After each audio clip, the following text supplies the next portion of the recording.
Hello everyone, my name is Michael SK, and welcome back to Umineko When They Cry, episode 5.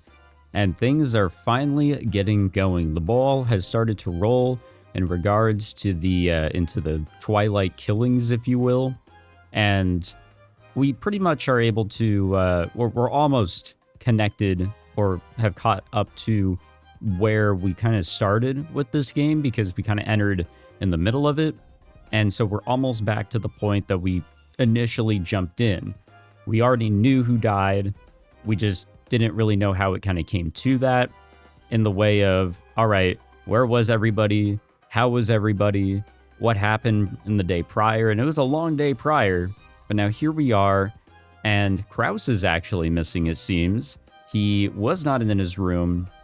Natsu, he had another strange phone call, if that even occurred. And yeah, is Kraus dead or is he alive? That's a real cat in the box, isn't it?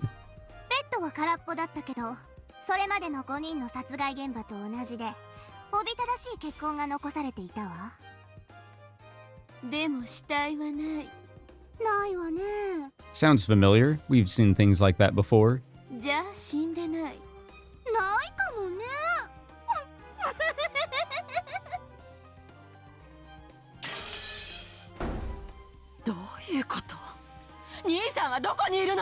This is a pretty nice room, actually. Damn. I still do find it weird that Natsuhi and Kraus, you know, they sleep in completely separate rooms. It's not that they, you know, have two beds that could be, you know, pushed together to make one bed or whatever, like some couples, you know, they just got to be in their own individual beds, but in the same room. No, these are just full-on, completely separate rooms. ゲストハウスと同様に首を切られて殺されたと考えるのが妥当だろうぜ。でしょうな。この出血量では無事を考えるのは難しい。しかし旦那様はどちらに？ Large amounts of blood stained the top of the bed, but there were no similar marks on the floor of the room. And what do we have here? Okay, he's grayed out. Went missing from his room on the second floor of the mansion. There were large amounts of blood on the bed, making the situation bear a strong resemblance to those of the other victims. He's the only victim of the first Twilight whose body was never witnessed. Okay, and we know about Jessica, we know about George having died in the guest house. The same could be said for Rosa and Maria. The one that was slightly different was Genji, his corpse found in the servants' quarters. Whether Kraus had been seriously wounded and wandered off somewhere, or killed and carried somewhere, they had no clue where this somewhere might be. Now, was this a closed room? Natsuhi knew. Though Kraus had been, though Kraus had been sounding far from his best over the phone, at least he hadn't sounded like he was on the brink of death. In other words, these bloodstains had to be a setup. That might not even be blood. However, just what was that man thinking? What's this supposed to be?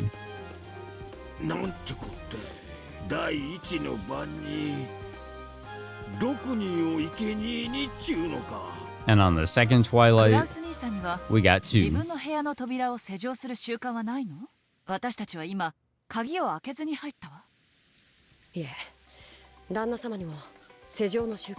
So it's not a closed room.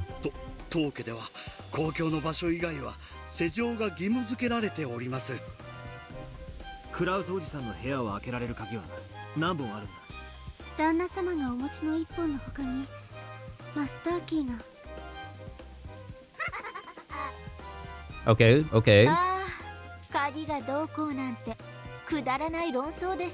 I was gonna say the same thing because Genji died. You know, and there was access to a master key. Yeah, there we go.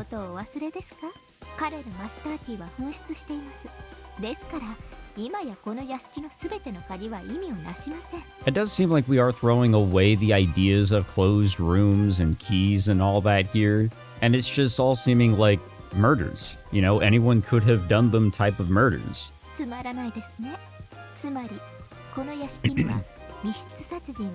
今までもこれからも存在しないということです。やれやれ。Erica laughed off this murder in disappointment, as though it was something that she was watching on TV. I can't understand it. Why is her world so different from ours? It's almost like she's in a separate dimension from us. Yeah, kinda. I guess you could say. しかもこんな風にベッドで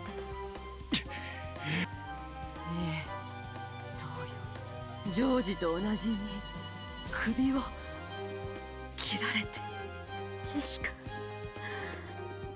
カに合わせて私ジェシカの顔さえ見てないんです Yeah, you really shouldn't. ジェシカ待ちんやナスギさんまだ犯人が近くに潜んでいるかもしれない一人にさせるのは危険だ Natsuhi flew out of the room and dashed towards the guest house this time. It was only natural. Natsuhi still hadn't even seen Jessica's dying face. Everyone probably thought that. Of course, even Natsuhi was half thinking that. The other half was her desire to shift everyone else's attention away from the study. Strange crimes had occurred, the gold had been discovered, and some relatives had even recommended Battler to be the successor. Even in these twisted circumstances, she had to protect Kinzo's secret. If my head is going to be racked by the suffering anyway, please just let my head explode right now. That way I won't have to suffer any longer. I will say it is very strange, the way that she's going about everything. Because before they went here to see if Kraus was, still around, it did seem like she was, not really concerned about Jessica. And now all of a sudden she is, after seeing that Kraus wasn't around. Her priorities don't seem to be fully in check. And, if your loved one is, dead, and you've been told that they're dead, now she's wanting to go see Jessica? 夏日さんのためにも一度ゲストハウスへ戻りましょうか。死に顔を見たって何かが進展するわけではありませんが。お前には心ってもんがねえのか。心？何ですか？Just seeing her daughter's dead face won't bring Jessica back to life, nor would it heal Natsuhi's anguish. On the contrary, she would probably wail, wasting a considerable amount of time before being able to think properly again. And this probably sums up Erica's screwed-up argument. Just seeing their dying faces won't lead to any new developments. 進展するのよね、それ。ベアとのコマたちが面白い変化をもたらしてくれたわ。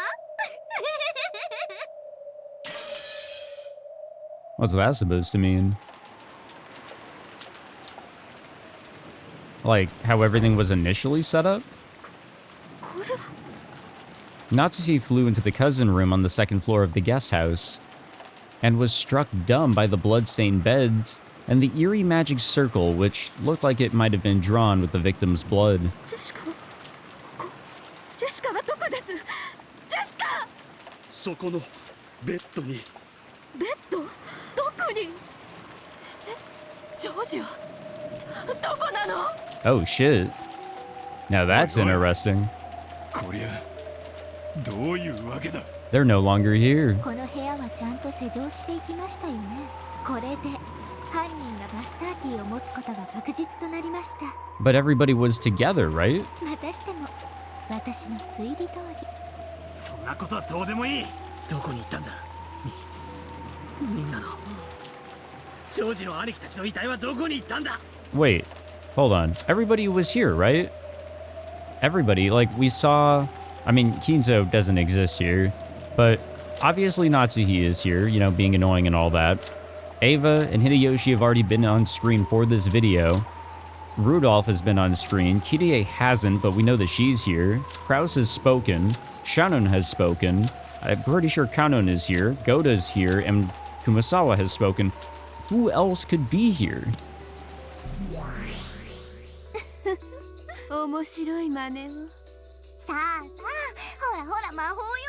ベアとのどこのカープが魔法で死体をどこかへ隠しちゃったわ。私たちは全員で一緒に行動していた。だから全員にアリバイがあると。あなたの推理はこうでしょ。実は4人は死んでなくて死んだふりだった。それでみんながいない間にどこかへ身を潜めた。正解かしら。誰の死亡宣言をも赤では出す気ないんでしょ。当然よ。ベアとのパーと違って私は緑に赤をサービスしたりしないわ。なら喜んで青き真実を使わせてもらうわ。この程度のこといくらでも抜け道は思いつくもの。はいはい、どうぞ。青き真実タイム。 Yeah, let's see what Burnka still has. まず考えられる一つ目、実は犠牲者は死んでいなかった。 No, they had to have been. Their necks were slashed. 死んだふりをしていてこっそりどこかに隠れたのよ。何しろあんたは誰の死亡についても赤き真実で宣言してないものね。たとえ傷口ばっくり見せられちゃっても赤くなきゃそうくるわよね。基本でもダメよ。 I mean, could it be possible that one of them, like, could have been alive? Like, it was just made to look like they were dead? 赤き真実なんてサービスしないわよ。何しろゲームの最後10月5日24時にちょいと1箇所否定すればいいんだもんね。ああ、魔女側は有利だわ。バカバトラならこれで終わるところでしょうけど、ベル当然よ。こんなのは誰もが思いつくくだらないって。まだ続けるわよ。2つ目、遺体はクラウスが運んで隠した。 That could have been possible. Because the thing is that I was just assuming back there that Kraus was already dead. But could it be that maybe he was just kind of like portrayed as having died? And now he's actually like working behind the scenes? クラウスはあんたがさらってどこかに監禁されてるように演出されてるけど、実際はフリーなのかもしれない。クラウスにアリバイはないわ。クラウスが彼らの死体を隠したのよ。ああ、そうよね。赤き真実でクラウスの監禁を宣言したわけじゃないものね。言うもんね。敵を騙すには味方から。夏日に自分が囚われてるように嘘をついたっと。 Well, here's another weird one. Kinzo having died, way before anybody else. So he kind of, doesn't exist in this game. Well, he was utilized as a corpse for one of the later Twilights in these games. Could he also be utilized here in the first Twilight? Which means Kraus could still be alive. 他には3つ目、そもそも死体が別人。犠牲者そっくりの身代わり死体よ。ジョージたちは最初から隠れていて、その後に身代わり死体を片付けた。死体は最初から死んでるから島の人数にはカウントされない。何それ、超イカす。 I feel like that's a little bit of a stretch for everyone. つまりあれだけの人間が寄ってたかって死に顔を見て全員が全員身代わりの死体を見抜けなかったと。赤き真実をあんたが行使しない以上、全員が全員遺体の身元確認を誤認した可能性だってあるわ。あんたに誰も人物を誤認しないって復唱要求に応える気があるなら直ちに引っ込めるけど。嫌ですよーだ。そんな挑発には乗らないわよ。赤き真実はね、もったいぶるから効果的なのよ。たくさんの青き真実の中からたった一つだけを選び赤で叩き切る。そしてその他全ての青き真実はそれが正しかったのかどうかも明かされないまま闇に葬られて消える。その闇こそ魔女の世界。あんたに与えられる真実なんて何も存在しない。この子バカそうなふりしてなかなかだわ。 Yeah, not throwing around the red truths is actually going to benefit her because, I mean, we can't really go anywhere with this. It's just a bunch of ideas until the very end. 決して挑発に乗りやしない魔女の闇ってもんが何か本当のゲームマスターのベアトよりよっぽど理解してるじゃない。そしてどうやらガープもそれをよく理解してるみたい。この死体消失の一手、ラムダとベアトの双方にとってなかなか有効だわ。とりあえず私も死体消失について思いつく仮説を3つほど挙げてみた。一つの謎に対し3つの青きくさびだから、3つのうち1つを否定すればいいわけじゃない。3つのくさびを全て抜かない限りこの謎は貫かれてる。それが魔女狩りの鉄則。くさびは1本じゃ全然足りない。くさび1本で死んでくれるのは吸血鬼程度。 Yeah, but we're not messing with vampires in this one. 魔女に比べりゃ吸血鬼なんて貧弱なもんよ。本物の魔女はね、くさびでめった刺しにしなきゃ死なないのよ。殺し屋だってそうでしょ。殺し屋が綺麗に一発の弾丸だけで相手を殺すなんて日本の漫画の中だけよ。本当の殺し屋なら弾倉が空になるまで全弾ぶち込むわ。あんただってそうするでしょ。無論私もよ。でもこんなのこの子のことだから赤一つで一刀両断にしてくるでしょうね。彼らの死亡宣言とクラウスの無実、この辺をちょいちょいっと赤で語るだけで私のくさびは3本とも抜けてしまう。まあそれでいいんだけどね。赤き真実が出てきたらそれに合わせて再び青きくさびでめった刺しにしてやるだけのことそれが魔女のゲームの進め方。 I guess we were just too relentless at the end of episode 4. 楽しい。バトラのまどろっこしい戦いにずっとイライラしてきたから本当に楽しい。ええ、分かってるわラムダ。こんなの第一の番の最初の最初、前哨戦でしょそうでなくっちゃ。あんたをボロボロに負けさせて悔し泣きさせて床を這いつくばらせてかきむしらせて、その可愛らしい髪の毛を掴んで床になすりつけながら笑い転げる楽しみが薄れちゃうもの。 Now that's freaky. A little bit too much for me. All right, well, back to the fun. The servant waiting room in the mansion had once again gone silent. They lay Genji's corpse, which had been covered completely with a blanket. In the ceiling of this cramped room, a pitch-black hole appeared. Captivating legs sprouted out, and Gap floated downwards. ごめんね、ゲンジ。そこでゆっくり永眠してたいだろうけど、そういうわけにはいかないの。後ろ宮家の最後の当主、夏日に死してなお奉公するために、ここから消えてちょうだい。I mean, this is actually pretty interesting here. You know, they're just kind of playing cleanup in this one. They're not actually behind it, is the magic theory here. Gap stripped off the blanket as she said this to Genji, who was sleeping peacefully. Then she stared at the deep wound in his neck. 見事な切り口じゃない？まさに一刀で切ったのね。こんな真似ができるやつが権限しているの。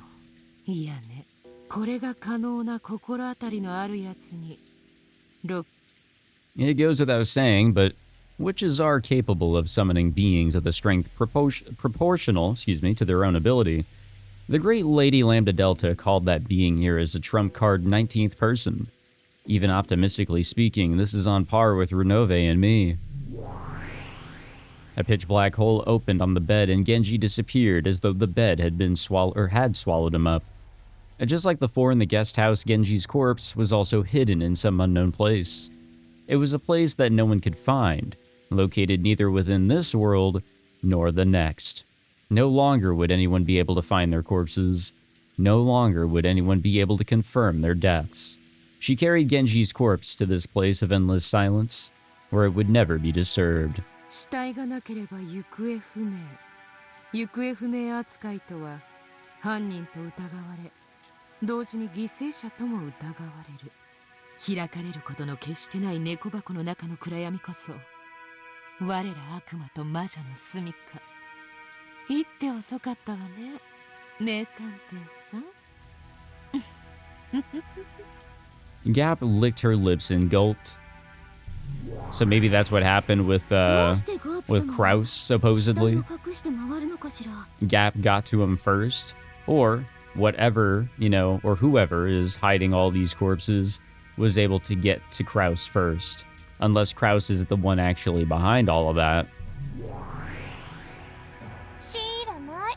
でもガープ様ってなんかかっこいいよね。Hey, she's a pretty striking woman, isn't she? なんていうのか、惚れるわ。バカ言ってんじゃないわよ。見張りはどうしたの？人間たちがゲストハウスから戻ってくるわよ。ガープ様。ええ、退散するわよ。これでなんとか夏日に逃げ道を作れたはず。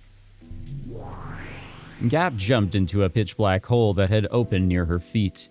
Mamon said, "I'm going in too," and jumped in, followed by Asmo, who said, "Me too," and hopped in giggling.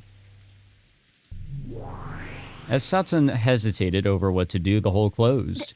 煉獄の七姉妹ともあろうものが、子供みたい。バカみたい。I wonder, as a way to get around all of this, it's unlikely that people would do this. But, like, if there were murders, you wouldn't really take the bodies with you.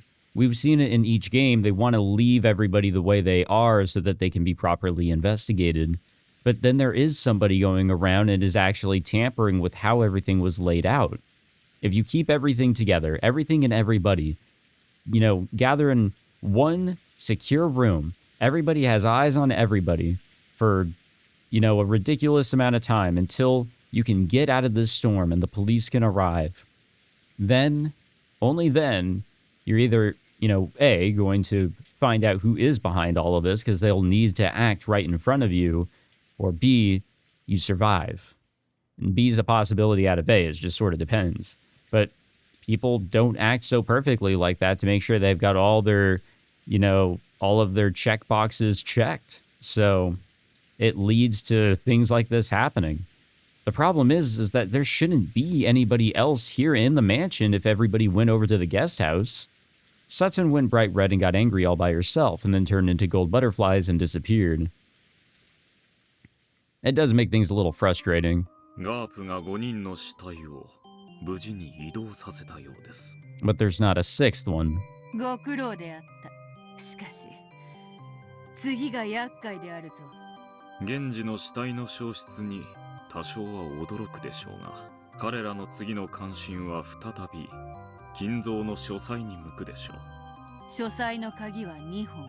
夏日がすべて所持していて幸運であったな。もし源氏に1本を預けたままであったなら、それは今頃ラムダデルタ教の手に落ちていたであろう。どうやらラムダデルタ教は金蔵の死を隠すつもりはさらさらないようですな。No, but it's gonna get roped into, you know, everything else going on. お嬢様が築き上げてきた堀も塔も城壁も。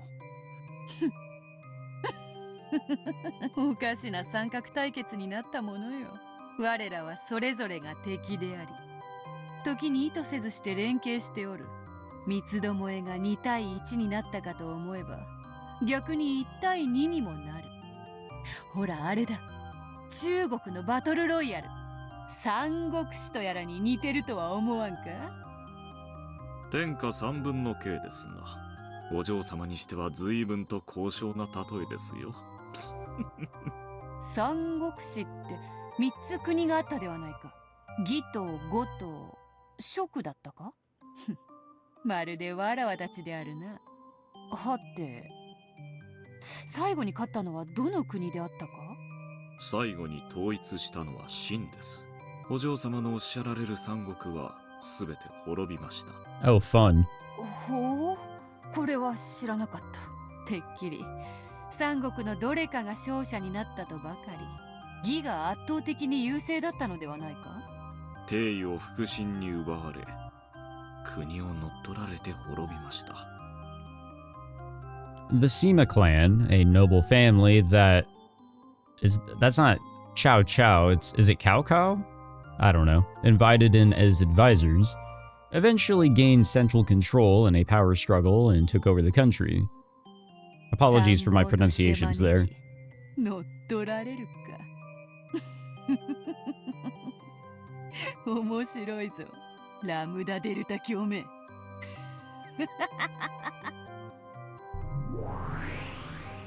失礼いたします。人間たちは使用人控室にて現時の死体消失を確認。ゴールドスミス卿の書斎に移動を開始しました。Here we go. リーチェ、来るわよ。来るがいい。人間どもに。絶対と奇跡の魔女どもめ。 If this is a three-way fight, then we've got humans, witches, and... what should we be called? If the thing we're protecting for the time being is Kinzo's phantom... 我らは幻。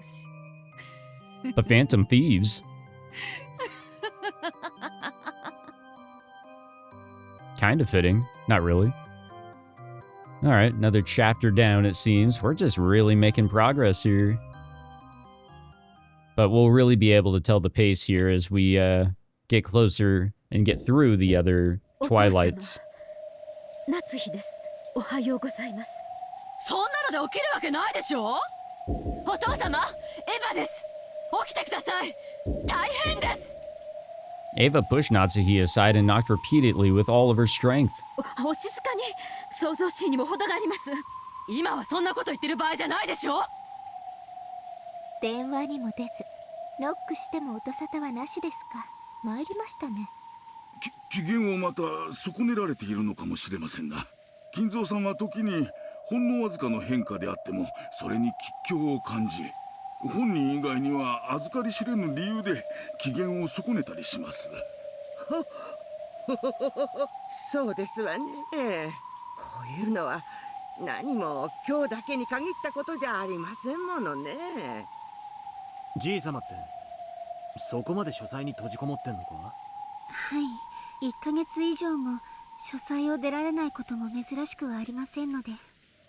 ここだけの話、勤めている私でさえ親方様がいらっしゃられることを忘れることがあります。 God damn.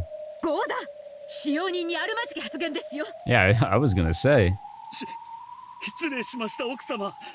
誠に失礼しました。とにかく連絡が取れんのはまずいんとちゃうか。下手したらお父さん事件が起こってることさえ知らんのやで。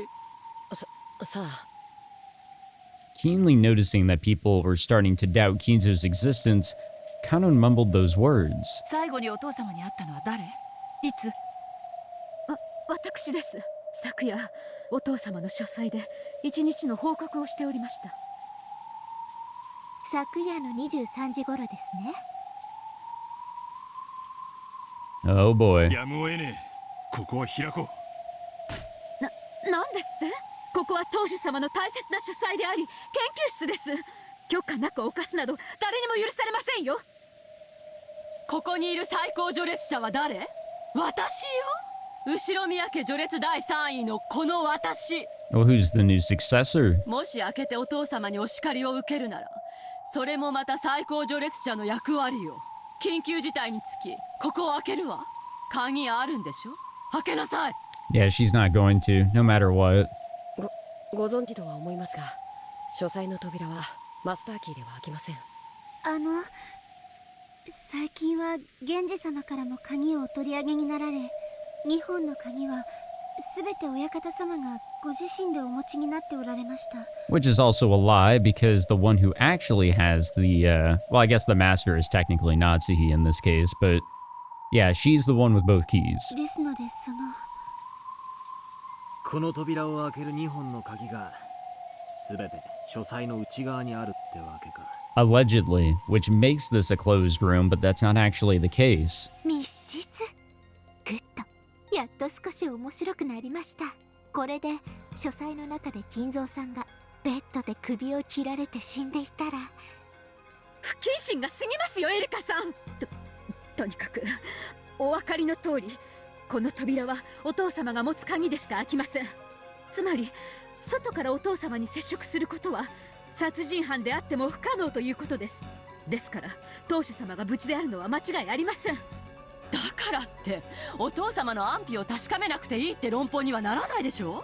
あなた尊敬するお父様の無事をそんなに確かめたくないの？そういうわけでは。 The atmosphere, which had been so agitated a second ago, suddenly went cold. and an eerie feeling filled the room as everyone stared at Natsuhi. They could understand why Natsuhi would protect the study under normal circumstances. People knew that she probably didn't want to disturb the research of Kinzo, a man she certainly respected, and she was therefore trying to keep the unpleasant relatives away. However, this was an extraordinary situation. A murder had occurred. Natsuhi's persistence in keeping things quiet for Kinzo, even in a situation like this, was hard to understand using common sense.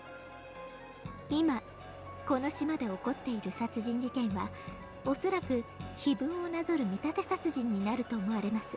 事件は続くものと考えるのが妥当でしょう。あの碑文を見立て殺人だとして見直すなら、さらに事件は続き、13人という犠牲者がどれほどの人数かご存知ですか？おいおい、この島に何人いると思ってんだ。そのほとんどってことじゃねえか。ノンノン、違います。私の知る限りミステリー誌で最も死者が出る連続殺人は犯人も含めて全員が死亡したイギリスの某作品の10人です。日本ミステリー界では先生術師が探偵役を務めたあの作品かと。まあこっちは10人未満ですが。知ってました？このまま13人死ぬと世界ミステリー史で最悪の快挙、最高の名誉、13人連続殺人事件が完成するんですよ。それどころかもしこの島の全員を殺してしまったら。I mean, we've seen it, you know, in a distant future, a potential future. I mean, this is a huge case. なんと世界最高の連続殺人ミステリーと日本最高の連続殺人ミステリーを足したよりも多い歴史的快挙の連続殺人ミステリーが起こってしまうことになるかも。ねえ、知ってました？皆様方。この事件の犯人、全世界全歴史のミステリーを塗り替えかねないとんでもない挑戦をしてるんですよ。もちろんそんなの皆様方はとっくに気づいてましたよね。推理好きならミステリーの女王の作品は必読。さらに日本人なら新本格ミステリくらいは読破してて当然ですから。皆さん本当に読書足りてます？ I mean, if it's manga, or light novels, or visual novels. ダメだな。へえ。ならお前もまだ読書が足りてねえぜ。何か私間違いを言いました？ Erica, who had been chatting away happily all by herself up until a second ago, changed her expression into a displeased glare in an instant. 日本ミステリー界の話だが、新本格よりも先に新下作派の一人が別の作品を書き上げているぜ。人数同じじゃないですか。記録はタイでも読者に犯人探しをさせた作品だってことに注目すれば、こっちの方がよほど的確な例えだ。Okay, Battler. あんたくらい博識なら単なる死体の数だけじゃなく作品。Erica glared at Battler with an expression that couldn't be fully described with the word shock, and her arms shook as she stood there, lost for words.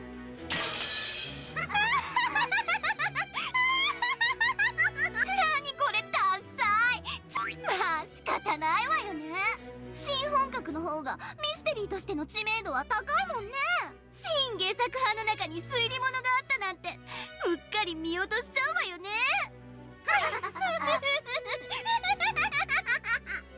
Lambda Delta kept on hitting the table, overcome with laughter. Even Bernkastel, who had been struck with humiliation, snorted and started pounding the table and laughing in the same way.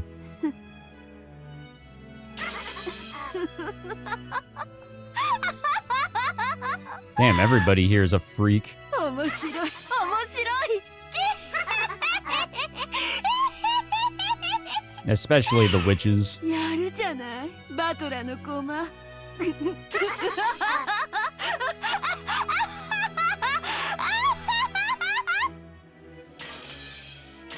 Okay, we good here? Okay. 尊敬します。That was a lot of that. バトラさんって結構読んでますね。読まねえよ。嘘ばっかり。かなり博識じゃないですか。本を読んでるなんてご大層なこと、俺にはとても言えやしねえぜ。本を読んでるってのはな、年にほんの100冊も読まないようなやつがうかつに口にしていいことじゃねえんだぜ。こんまの文才って。とにかくやな、そんな大事件に発展させるわけにはいかんで。 Thank you for getting us back on track here, Hideyoshi. そうだな。とにかく今は親父の安否を確認するのが最優先だ。しかしどうする。電話もノックも無視、鍵は内側。これじゃお手上げだ。この分厚い扉をぶち破るのか。そいつは難儀な話だぜ。ひょっとするとお父様は何者かに襲われて大怪我をしていて、誰かの助けを待っているのかもしれない。この非常時だもの。お父様だって分かってくださるわ。それで叱責があるようなら私が甘んじて受けようじゃない。しかし扉を破るなどあまりに無礼な。 Natsuhi, it does not matter. This is not the time to worry about rudeness. そうです。窓です。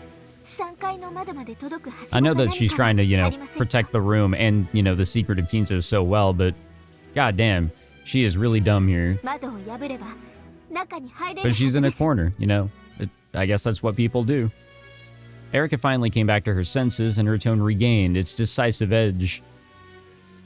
3階の窓なんて危険でございますよ。やってみなけりゃわからねえさ。3階まで届くはしごはねえのか。園芸倉庫のはしごにはそこまでの長さはないかと。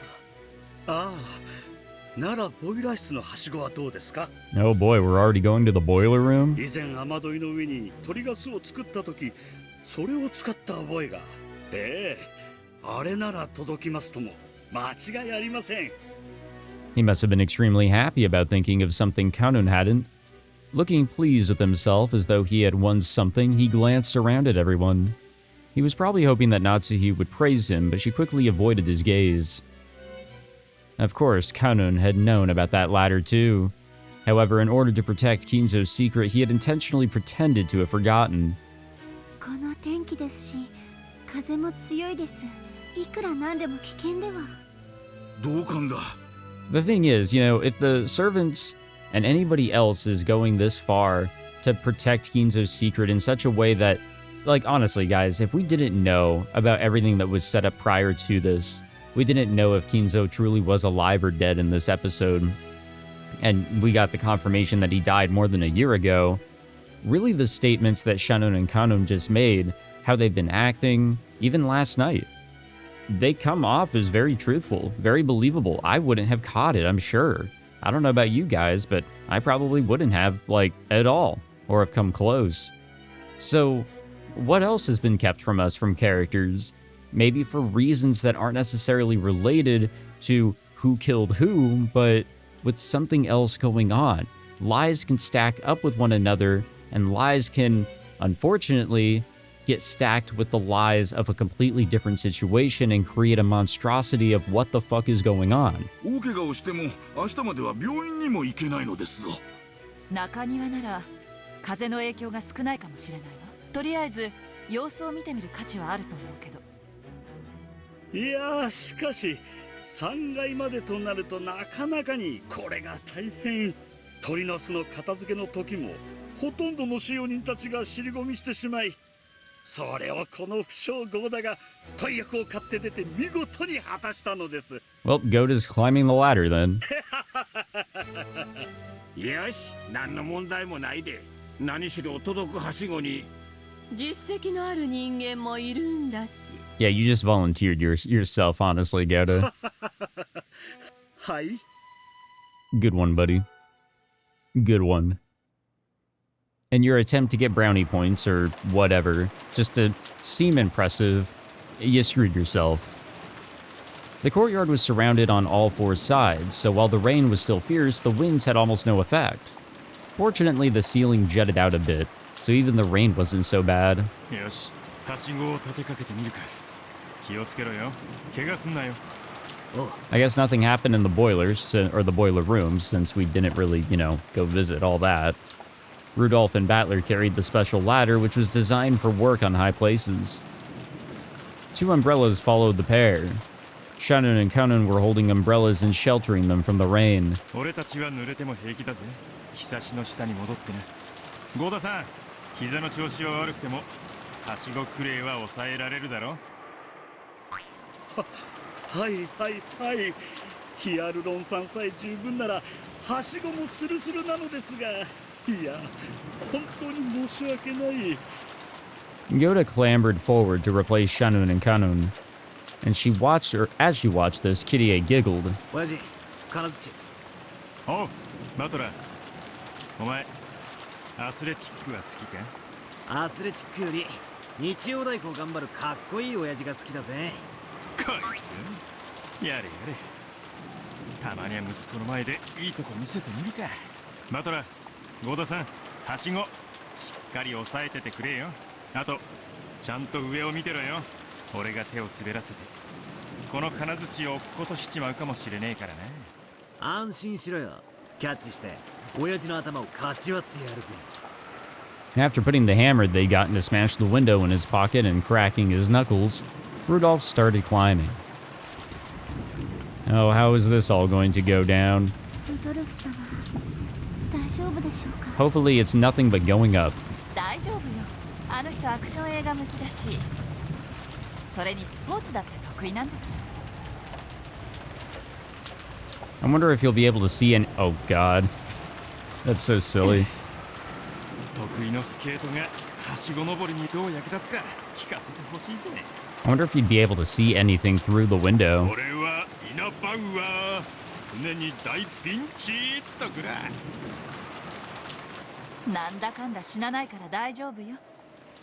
Why is that in green text? Is that a tip of some sort? Is that a reference? Yeah. Okay. It's a okay. Ina Bauer. So it's a person. 1941 to 2014 was a champion German figure skater whose name is associated with a move in figure skating that became famous in Japan. Wait. You're telling me that Rudolph was a figure skater though? He has some experience and all that? However, the reference goes deeper than this. Rudolph's voice actor, Koyama Rikiya, was the Japanese dub voice for Jack Bauer in the TV series 24, which went on from 2001 to 2010. I think I know that. He Never Dies is a reference to one of a number of comedic Japanese TV commercials for 24, in which Koyama Rikiya sings, "I am Jack Bauer, always in danger. I am Jack Bauer, I never die." That is such a weird fucking reference. それより鎧戸が降りてなくて幸運だったわ。お父様の書斎では夜鎧戸を下ろす習慣はないの？ Well, if nobody can get in there, yeah, that does raise some eyebrows, huh? But we know from Natsuhi's alibi that she was in there last night. Or was she? ただ No, wait, she was. She was in there before she got dragged out to go and meet with everybody regarding Battler having found the gold. なるほど。お父様はお怒りになるわよね。お休み中に息子が窓を割って入ってきたら。それはおそらく窓を割らずに済むというのね。Yeah, it would have been, huh? Both Shannon and Kanun knew that Kinzo no longer existed in this world. Natsuhi had ordered them to interfere as much as possible, but now that it had come to this, there was nothing the two of them could do. They had tried to interfere by pretending that they didn't know about a ladder that could reach up to the third floor window, but because of Goda's showing off, that ladder had been found. I wonder if I, suggested that this should have been done in, an earlier episode. Just, going through this way. Rudolph carefully climbed the ladder. He would reach the third floor window very soon. As he did this, Shannon and Kanun stared at him looking uneasy. After this, what will happen next? To the two of them? To Madam? To the Master? Oh well. Very soon, Rudolph will reach the window. この部屋の結界ももはやこれまで。城壁を乗り越えようと兵がよじ登ってくるぞ。まさに落城は目前というところよ。私にいつでも消え去る覚悟はできておるぞ。そうはいかぬ。泥をすすってでも生き延びてもらわねばならぬでな。後のことは考える。今はここを逃れよ。とはいえどうしたものか。廊下には未だエヴァたちが陣取り、窓にはルドルフが迫っている。扉にも窓にも退路はないぞ。ならばベッドの下に隠れ潜むもありか。私には玉座にて待ち受けることさえ許されぬか。そなたの人生ならばそれも潔し。しかし今のそなたはわらわと夏日に生かされる亡霊よ。亡霊は亡霊らしく、ベッドの下かクローゼットに潜むと相場が決まっておるわ。その程度のことで奴らの目を欺けるのか。やれやれ。大丈夫、私がついてるわ。最後の瞬間には私があんたを脱出させる。危険だぞ。悪魔とて半魔法の毒素に焼かれればただでは済むまい。大丈夫よ。それに私そのくらいヤバくないとドキドキしないのよ。頼もしい。わかった。私はベッドの下に隠れよう。He really just needs the opportunity to, for it to seem like he isn't in the room, to get the idea across that he isn't in here. And then he supposedly will slip out once he's given the opportunity. Just like what we've seen before. ルドルフがもうじき窓。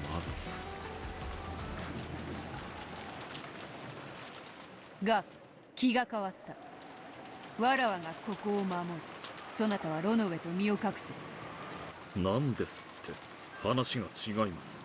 ここはガープに任せ、お嬢様は避難されることになっていたはずです。Though Renove should have been used to her fickleness, this surprised him for the first time in a long while. Beato may have been a powerful queen, but she was also an important piece that mustn't be exposed to danger. Though she was strong, running to the front lines without any plan would not be a praiseworthy move. 何の気まぐれ？ただの気まぐれだ。そなたに任せて紅茶をすすってられるほどわらわは退屈を愛してはおらぬのでな。早速暴れてみたくなっただけだ。わかったわ。あなたのゲームだもの。あなたの好きにするといいわ。私は決した第一の番の死体が暴かれることがないようしっかり見張っていることにする。 How is anything supposed to happen to them? すまぬな。そなたの見せ場を奪って。よろしいのですか、お嬢様。わらわは目立つのが三度の飯より好きであることはそなたも知っておろうが、ガープの出番も食ってしまっただけだ。気にするでない。Renove and Gap both fell silent. The two of them had already noticed. Lady Bernkastel, who used Furuto Erika as a piece, was a terrifying opponent. This fight would probably be terrifying as well. Beato couldn't expose Gap, her friend, to this danger. Beato bluffed and said that wasn't the case. But Renove and Gap had already figured it out. Therefore, after confirming Beato's resolve one last time, and seeing that she was completely firm in her decision, they nodded in silence and accepted it. わかったわ。この場はあなたに任す。応援してるわ。気をつけて。わらわの活躍を存分に見守るがよかろう。おそらくベルンカステル卿は金蔵の不在を密室議論からカンパしてくるでしょう。密室での戦いは本来ガープの方が得意とします。クイーンは広い場所で戦ってこその支配者です。楽な戦いにはなりませんぞ。百も承知よ。わらわはいいの。その夏日の危機をガープに任せて高みの見物ではわらわの筋も通らぬわ。かしこまりました、ご分。気をつけて。完全に密室にされたら私たちも助けに入れないのよ。ちょいと鼻であしらい、やばくなったら金蔵をひっつかんで逃げ出すだけだ。Uh-huh. 簡単なものよ。扉に窓に過去に未来に、いくらでも逃げ出す場所はあるわ。密室になってさせるものか。姿はなくともすぐ近くで応援してるわ。頑張って。Well, here we go. Let's see what'll happen. Captain Renove became a swarm of gold butterflies and disappeared, and Kinzo melted into the darkness beneath the bed.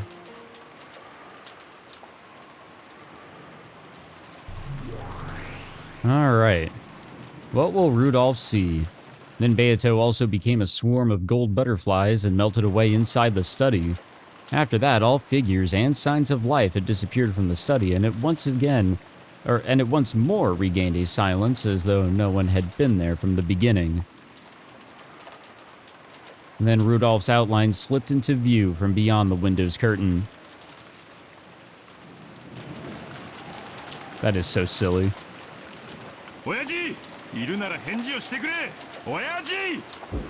As he yelled, he hit the window. His foothold was so uncertain that just hitting the window felt life-threatening. There we go. But of course, this was Rudolph, the show-off. Deciding that he couldn't do anything stupid with so many people watching from below, he suppressed the fear from being so high up. Honestly, I worry that our next death is going to be Rudolph and he's going to fall and break his neck or something. And that will be Beatrice's move. And boldly knocked on the window.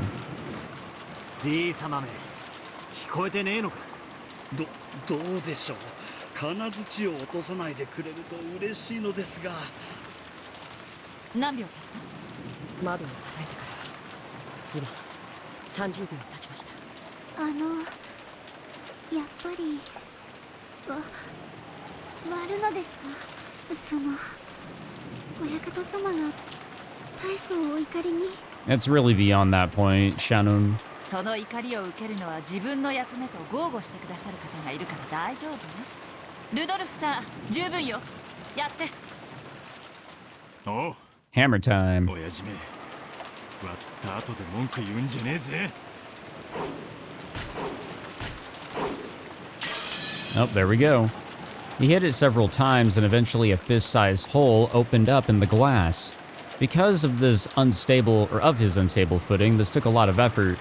Using the end of the hammer skillfully, he brushed aside the now fractured bits of glass and opened the hole further. Stuck his hand through it and unlocked the window. And then after a hard struggle, Rudolph somehow managed to open the window, and his body slipped through into the study. After that, he flopped onto the floor, using his entire body to enjoy the relief of having a ground under him.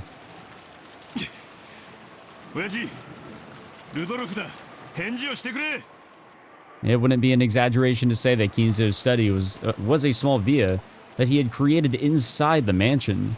A study, a library, a place to sleep, and a bathroom and washroom. It was divided into multiple rooms. That's right, with all this at your fingertips, it wouldn't be hard to spend your days in this study without leaving it all. It is pretty chill, I have to admit. The bed was empty. There were marks on it that made it seem as though someone had slipped out, but there was no one in sight.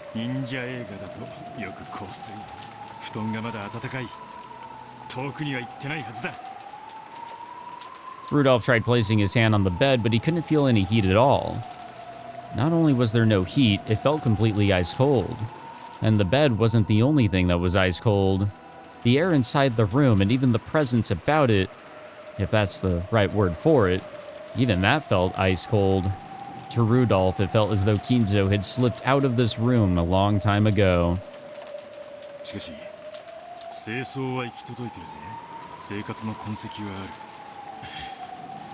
Wrinkles in the bed and the slight angle of the chair. Here and there were many marks that would doubtlessly have been cleaned or fixed up if someone had come in to make the beds. And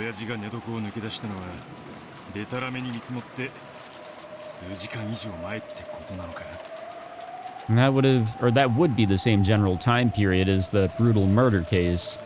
Guess we can't be sure Kinzo's absence and the crime are completely unrelated.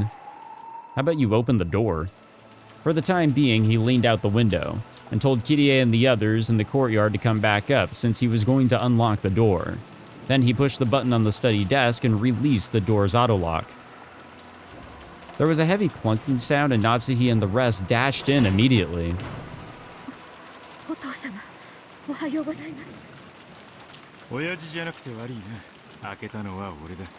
金蔵さんはいらっしゃいましたか？いいや、ベッドを抜け出した後はあったが、いつ頃抜け出したのかもはっきりしない。最後に会ったのは夏日姉さんよね。Yep. 昨夜の Allegedly. 11時頃。それ以降に書斎を抜け出してどこかへ行ってしまったということなのかしら。それはでもお父様は気まぐれな方。唐突に夢で啓示を受けたと言い出して深夜に起き出してお屋敷の中を歩き回るようなこともよくありました。そうですよね、南條先生。確かにそういうこともありましたな。とにかくその気まぐれな方だ。なあ熊沢さん。そうですわね。何かおかしな夢でも見てよくあることでございますとも。ええ。じゃあ抜け出してどこに行ったっちゅうんや。 That is the episode 1 question, isn't it? お父さん、ひょっとして事件に巻き込まれた可能性も高いんとちゃうんか。ほらね、お父様の安否を確かめるべきだったでしょ。この部屋にいないとは限らないわ。ひょっとすると犯人に縛られてクローゼットの中に閉じ込められているということもあるかもしれない。ですね。探しましょう。Will they find him under the 当 bed? 主様の大切な書斎ですよ。みだりに物に触れないように。ああ、そうだ。犯人さんに申し上げておきます。 Hahaha. When Natsuhi heard this said right in front of her, her heart froze. But Erika had only just happened to be standing right in front of Natsuhi when she said it. She had directed her words to the room at large. She hadn't been speaking to Natsuhi in particular. Natsuhi turned her back on Erika, trying to prevent her faltering expression from being noticed. 私、記憶力は写真並みですので、何かの証拠を隠蔽しようとして現場を改ざんすればすぐにわかります。こんなところでボロを出して私を失望させないでください。フーダニットが犯人のボロや出現で特定できるミステリーなんて三流だと思いません？何を言っているのか分かりかねますが、不謹慎な発言は慎むように。お父様、いらっしゃいませんか？お返事をしてください。Natsuhi started walking around and calling out in a loud voice, refusing to let Erika say any more. There was a knock. Kirie and the others, who had gone down to the courtyard, had returned. やっぱりお父様はいない？どっかに踏んじばられて閉じ込められてるかもな。それを探すところだ。よくこんなところにいつまでも閉じこもっていられるもんだぜ。 Yeah, it is surprising, huh? 諦めよう、姉さん。もうなるようにしかならない。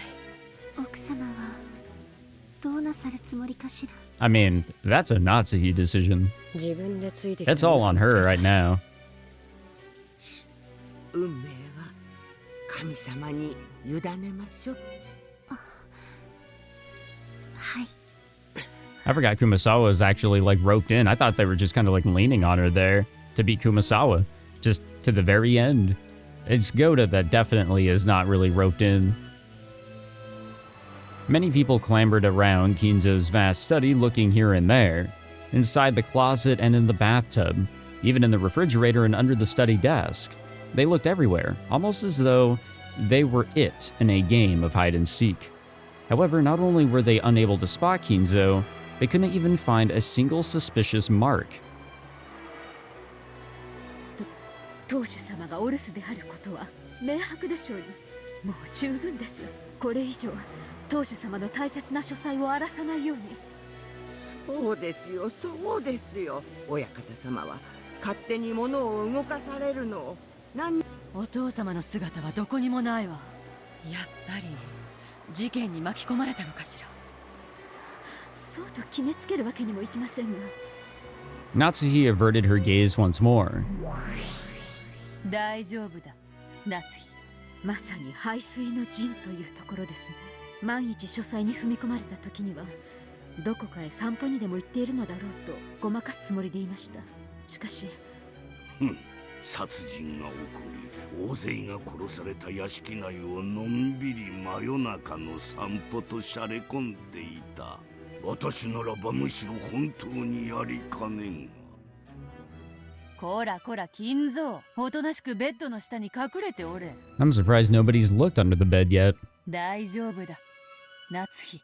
落ち着くがよい。いるものをいるとは断じれようが、いないものをいないとは断じれぬ。すなわち人間の世界はいようといまいといることのできる世界なのだ。そのいることのできる影こそが我ら魔女の悪魔の世界。悪魔の証明ですね。だから安心するがよい。悪魔の力がそなたを絶対に守るぞ。お父様と夫の名誉が守れるなら、私はこの身を悪魔に捧げようとも構いません。良い覚悟だ。案ずるな。絶対に金蔵は殺させぬ。Oh shit. At that time, a dry sound suddenly rang out twice. Erica had clapped her hands, seeking everyone's attention. Everything was cut off right then and there. That was eerie. Though such an action should have been above a guest place. For some reason, it already felt like a natural right of hers. After all, she was the detective. これでもう十分と思います。この書斎に後宮金蔵さんの姿はありません。ああ、隠れられる場所は全て探したぜ。親父の姿はない。そして不審なものも何も見つけられなかったわ。ええ、何も見つけられませんでした。 Erica said it again. They hadn't been able to discover anything. ならこの部屋にいつまでも長居するべきではありません。これほどの大勢で書斎を物色したなど、当主様が知られたらどれほどお怒りになられることか。エヴァさん、あなたは責任を取られる覚悟があるとおっしゃいましたね。生涯絶縁されるくらいの覚悟は終わりなのでしょうね。それを決めていいのはお父様ご自身だわ。あんたが決めることじゃないわよ。お静かに。状況を整理したいと思います。昨夜の23時に最後にこの部屋で金蔵さんにお会いになられたのは夏日さんですね。それをどなたか証明できますか？証明？ええ、そうです。だって夏日さんが本当に昨夜の23時にここを訪れたかどうかは夏日さんしか自称していません。I think Ava can kind of confirm that.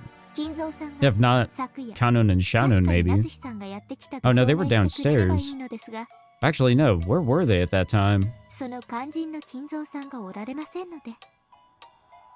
アリバイはミステリーの基本ってわけ。ええ、そうです。アリバイは大事です。どうせ推理の役にはほとんど立たないのですが、その辺の重箱をつつかないといけないと。おさ昨夜の殺人のアリバイ探しなんてやってもないくせに。本当に気まぐれなやつだぜ。あ、ご安心を。 What's with calling people fickle? もちろん第一の番の殺人についても後ほどみっちりとアリバイについて全員に確認させていただきますので。それでどなたか夏日さんが23時にここを訪れたことを証明はできませんか？できなければ夏日さんが最終目撃者であることから疑わなければなりませんが。私が信用できないというのですか？ Yes. You are still lying to everybody here. And yet you expect trust. いえいえ、むしろ逆です。あなたには犯人であってほしくないんです。だってすっごくつまらないじゃないですか。一番怪しい人物が本当に犯人だったなんて三流ミステリーの極みです。 I'm glad we're really pointing it out here. I mean, come on. 夏日さんが怪しい。待ってくれ。どうしてそういう論法になるんだね。そうですとも、奥様が怪しいなど失言にも程があります。静かに。南條先生、ゴーダ、ありがとう。エリカさん、それだけの無礼な発言をなさるに足る根拠は終わりなんでしょうね。すっごいシンプルで嫌なんですけどね。テレビドラマレベルの根拠で恐縮ですが、それでもよければ聞かせてもらおうじゃねえか。 When Battler glared at her, a cold expression rose to Erica's face for an instant. But it was only for an instant. After smiling peacefully and gazing around at everyone, she started to talk. She looked like the main character in a play, who had come out onto the stage, bathed in a spotlight. 今朝の話です。 Okay, well, before we get to all of that, I guess we have recorded enough for this video, I think. And we'll wrap it up here. And we'll be ready for the next one. We'll be ready for what Erica has to say, as I think in the next one we will fully and surely catch up to where we were at the very beginning of this story. You know, when we jumped in and then jumped back, if you will. So thank you all for tuning in. I hope you guys enjoyed this one, because I sure did. Nothing like Rudolph breaking into a window after singing a song that he was referencing his voice actor to, or something like that. I don't know. But no, this was actually a really fun one to record. Thank you all for tuning in. If you enjoyed, be sure to leave a like, subscribe, and I'll see you guys in the next one. Take it easy.